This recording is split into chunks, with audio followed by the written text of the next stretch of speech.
I'm a 27-year-old woman, and my relationship with my 32-year-old sister has always been rocky. If you grew up with a sibling who was the golden child, you'll know exactly what I mean. She was the one who got all the attention growing up, better grades, more praise, and even a bigger allowance. I wasn't ignored, but I was always compared to her. No matter what I did, she did it better, or so everyone seemed to think. Fast forward to adulthood, and I've made a life for myself. I work as a graphic designer, and while it's not some high-profile career, I'm proud of what I've built. I've landed some impressive clients and carved out a comfortable life. Enter Derek, my boyfriend, who's 35. Derek is a self-made entrepreneur. He built his business from the ground up and has done really well for himself. We met through a mutual friend, and we just clicked.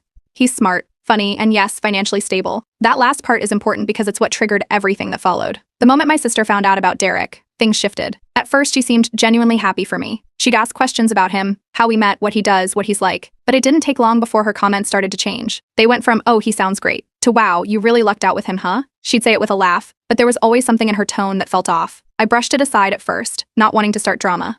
Then, the rumors started. A mutual friend mentioned that my sister had been telling people I was with Derek for his money. At first, I didn't believe it. Why would she do that? But then more people started hinting at the same thing. Comments like, "Must be nice to have someone who can take care of everything," or, "Wow, you're living the dream, huh?" started cropping up at family gatherings. When I confronted her about it, she just laughed it off and said she was only joking. According to her, I was being too sensitive. Our parents didn't help. They treated it like sibling banter and told me not to take it seriously. They've always been good at turning a blind eye to her behavior. But it wasn't just words. She started undermining me in subtle ways. I'd share something I was excited about, like landing a new client, and she'd respond with, "That's cute. It must be nice not to worry about paying bills with Derek around." It wasn't even true. Derek and I split things fairly, and I've always been independent. But the more she said it, the more people believed it.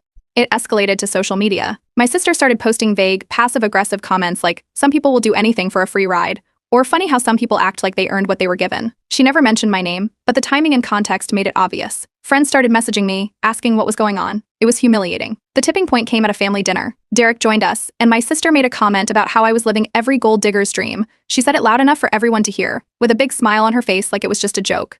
The room went silent, and I felt my face burn. Derek didn't say anything at the time, but later, he admitted it had made him uncomfortable. He asked me why my sister acted that way, and I didn't have a good answer. I tried to talk to my parents again, hoping they'd step in, but they brushed it off. They told me I needed to grow a thicker skin and not let it bother me. Meanwhile, a mutual friend pulled me aside at a party to let me know my sister had been telling people I was trying to trap Derek by pushing for marriage. This was news to me since Derek and I hadn't even talked about marriage yet. The final straw was at another family gathering. My sister pulled Derek aside and told him directly to watch out because I was obviously only in it for the money. Derek didn't say much to her, but when he told me what happened, I saw red. That was it. I confronted her in front of everyone. I told her to stop spreading lies about me and that I was done letting her ruin my reputation. She smirked and said I was just being defensive because I knew it was true. Derek took my side completely, which helped, but it didn't fix the damage. I realized then that no matter what I said or did, my sister wasn't